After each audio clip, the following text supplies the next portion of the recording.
घुंघटा जे डारी के रानी बनी आवे रात दिना होई जाए जे घुंघटा उठावे पूर्णिमा रे पूर्णिमा रे पूर्णिमा रे पूर्णिमा रे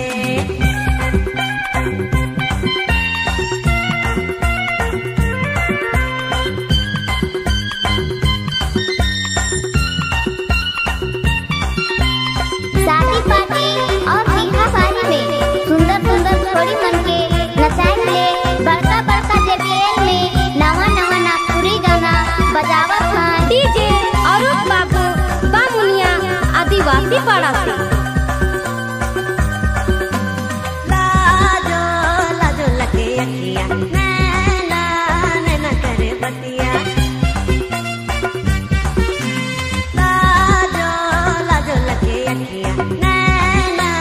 नैना करे बतिया फुला लगे होठवा मधु बड़ा झरेला फुला लगे होठवा मधु बड़ा झरेला जखनो खुलेला कुहू कुहू करेला तो पूर्णिमा रे पूर्णिमा रे पूर्णिमा रे पूर्णिमा रे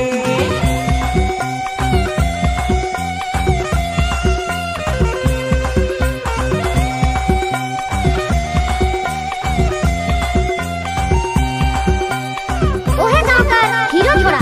प्यार में धोखा खाए के हिट नागपुरी गाना प्रस्तुत करत है डीजे अरूप बाबू को दिल से प्यार देवई।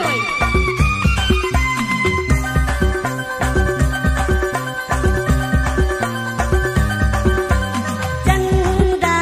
चंदा तोरा मुखड़ा चांदी सोना कर टुकड़ा चंदा चंदा तोरा मुखड़ा चांदी सोना कर टुकड़ा हजेरा जे डरेला